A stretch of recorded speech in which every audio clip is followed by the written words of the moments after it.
What's going on, guys? JNC Nick back here again for you guys today to actually give you a deck profile. Usually I'm the guy on the other side of the camera, but today I decided, hey, let me show off a deck that I've been playing for the last couple months that I think is super fun, as well as has, I feel, some untapped potential going into the new rotation that's coming in beginning of April. Super, like I said, this deck is just super fun. I enjoy playing it. It's very versatile in what it can do. But before we start, I just do want to give a quick shout out to obviously JNC Collectibles. If you guys are interested in any of the new product from Temporal Forces, it is now actually available on the JNC website, which the website will be somewhere on this video. Please go give it a please just go check it out, see what you guys think. Like I said, Temporal Forces ETBs and booster boxes are available on the website. Hopefully we'll be getting some more on that website very shortly and going into the future. But without further ado, let's get right to this deck profile. So the deck that I am showcasing today is actually a Garchomp EX deck profile. Like I said, super fun, so let's just hop right into it.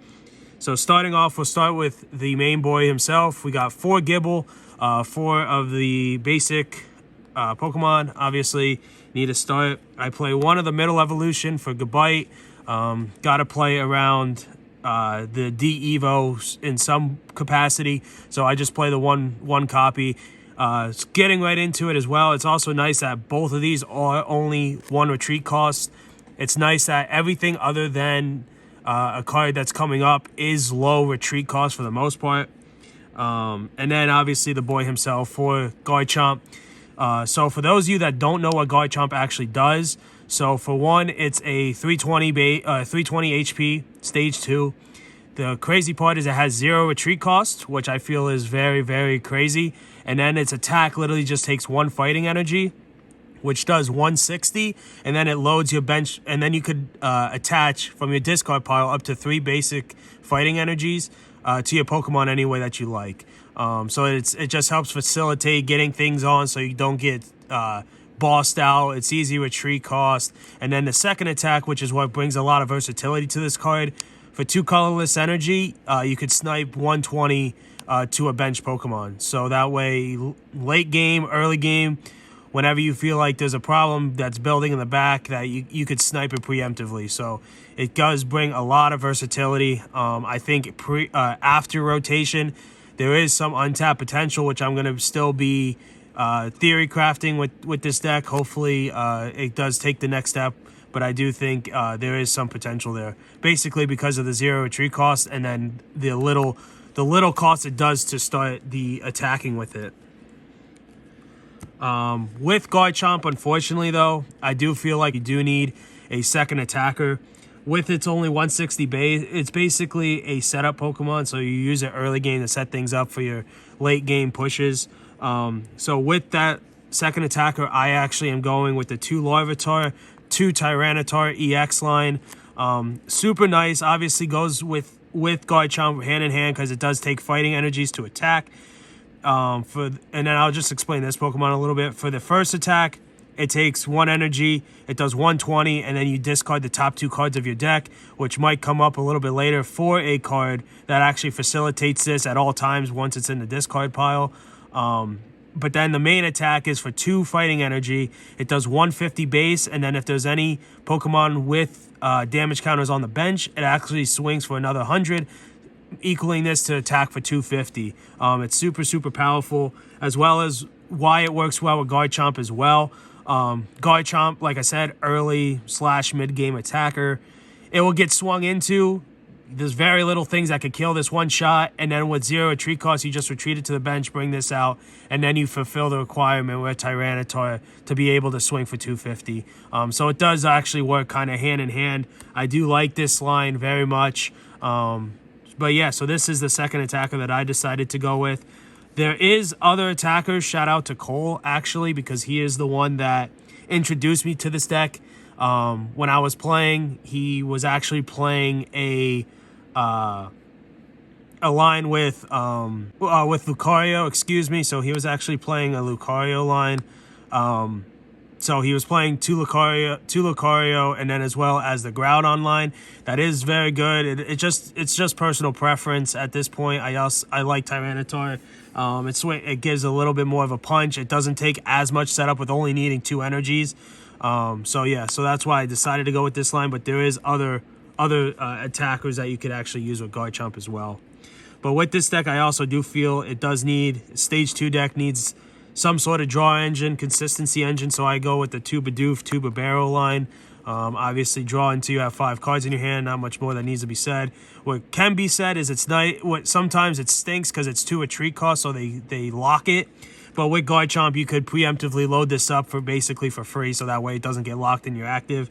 And then I also play the Greninja. Get energies to your discard, so you could just reattach with Garchomp anyway. Draw 2 cards, obviously works hand in hand. For the last 2 utility Pokemon, I play the 1 Manaphy. I feel this is better than Jirachi. I respect Greninja a little bit more than Sableye, because this also could stop the Scream Tail. So I just play this instead. If you need it, whatever. If you don't need it, you could just discard it, whatever. And then here's the last utility Pokemon. This is actually the card that I was speaking about previously that allows Tyranitar to basically swing for 250 at all times. And it is actually Gengar. So this card is super cool for those of you that don't know what it does. When it's in the discard pile, you can use its ability, revive it, and then it puts 3 damage counters on itself, excuse me.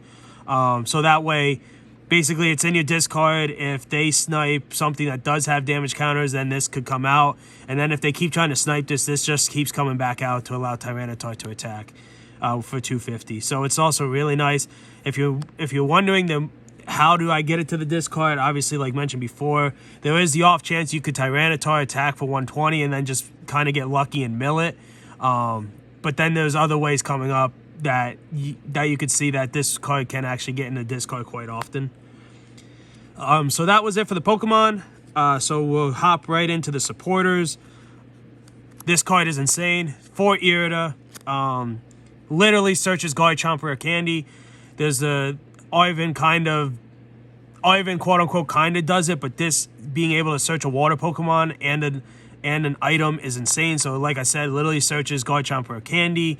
It can search if you're going, because I blind second, so this card could search Greninja Battle VIP Pass going first. Could search Manaphy in a pinch. It basically facilitates everything. It does so much. I feel like this deck, if there is a good water deck that comes out, this card is just so crazy. Like I can't state it enough. Being able to search any water Pokemon and then an item, there's so many plays that you could facilitate with this card. So that's that. I play, speaking of that, I do play actually still the 2 Ivan. Just more consistency. You'll see later, I do play obviously 2 tools to fully utilize this card. But also just another consistency to search rare candy is basically why it's here. I do play the 2 Iono. I feel like this card has to be in your deck in some capacity. Excuse me, in some capacity. This card is just too strong. Obviously, you shuffle back your hand. You could flip the card advantage on your favor if you're actually down in prize cards. 2 Boss's Orders, another card that I feel is just a necessity it's obviously just a must. You must have it in your deck at some way. This is the unfortunate card. It is actually rotating out fairly soon. This is actually rotating out in beginning of April. But with this deck, I do play the 1 Cheryl. This is for late game.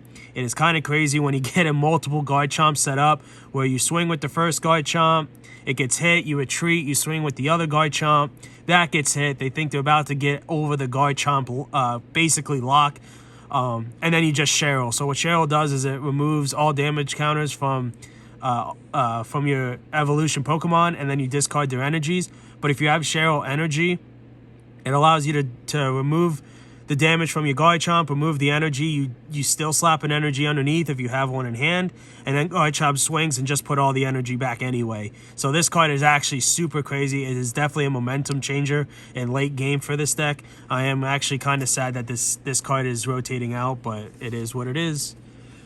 So on to the items. Obviously, Stage 2 deck, 4 rare candies. Don't need to really say anything else about that.